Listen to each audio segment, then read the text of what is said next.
कोई बात नहीं, अगर तार भी छूट जाएगा तो मेरी आवाजें नहीं बहुत दम है। हमें पता है कि आप लोग कितने दिनों से इस धरना स्थल पे पहले तो भूख हड़ताल पे बैठे और उसके बाद आप लोग कंटिन्यू धरना पे बैठ रहे हैं और जिस मांग को लेकर के आप लोग बैठे हुए हैं उस मांग को सुनने वाला सरकार कुंभकर्ण की नींद में सो रहे हैं।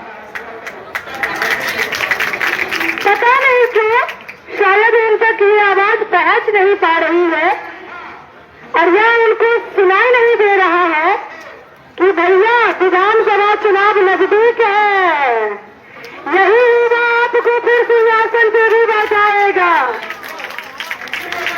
तो आप अपने पैर पे खुद कुल्हाड़ी मत मारिए। जो युवा एक बार घर से कदम उठा लेता है वो इतिहास बनाए बिना घर वापस लौटता नहीं है। मैं देखी थी सोशल मीडिया पे कि हमारे बहनों के ऊपर, भाई लोगों के ऊपर काफी लाठियां बरसाई गई थी। बिहार सरकार को लगता है कि पुलिसिया डंडा में बहुत ताकत हो गया है।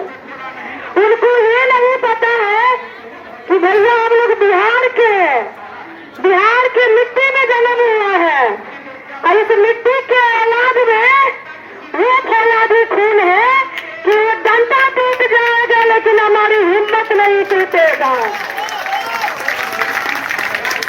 मैं आप सभी के साथ कदम से कदम मिला के चलने के लिए मैं शुरू दिन से ही आप लोगों के साथ खड़ी हूँ। कुछ ऐसी परिस्थिति थी जिसके कारण आप तक हम स्वयं पहुंच नहीं पा रहे थे, लेकिन सोशल मीडिया के माध्यम से हम सभी आप लोगों के साथ खड़े थे। अब मुझे लगा कि नहीं, अब हमें भी आप लोगों के साथ कदम से कदम मिला के चलना पड़ेगा और बिहार सरकार की पुलिसिया तंत्र के डंडों का जवाब अब एक बेटी को भी देना पड़ेगा।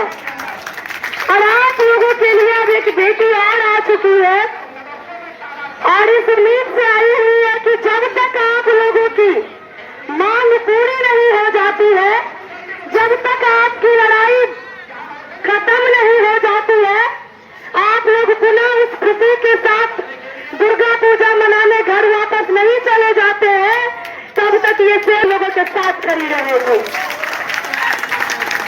हमें पता चला कल भी आप लोगों के ऊपर लाठीचार्ज हुआ है।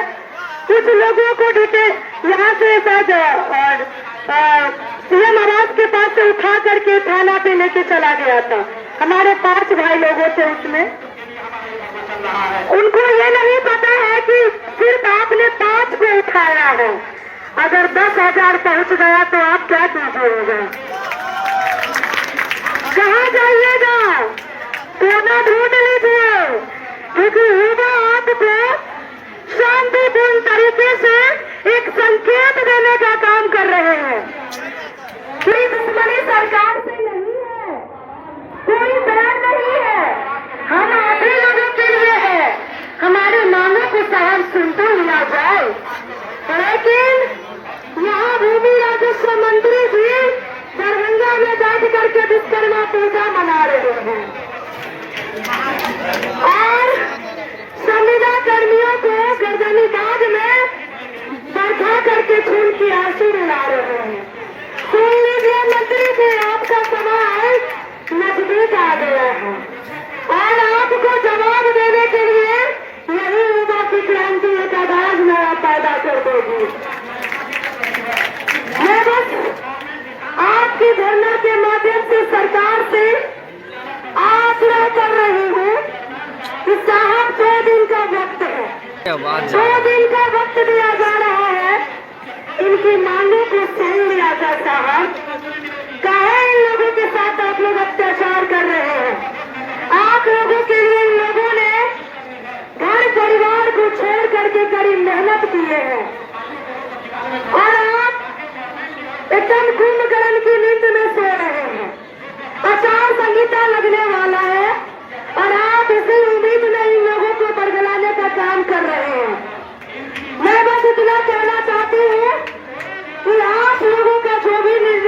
इसमें हमारी सहभागिता सबसे आगे होगी।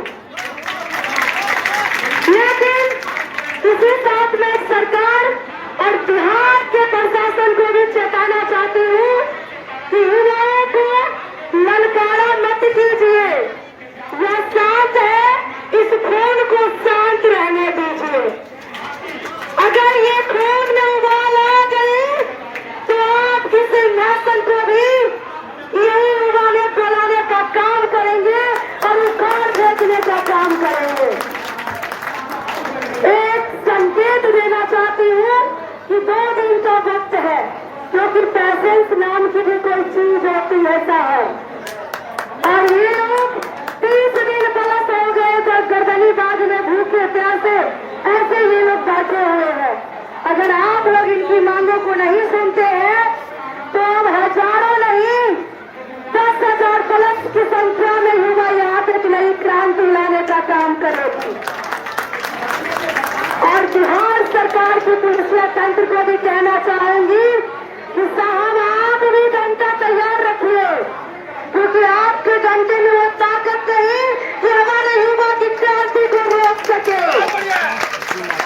यह हमारे युवा की इस ताकत को तोड़ने का काम कर सके। आपकी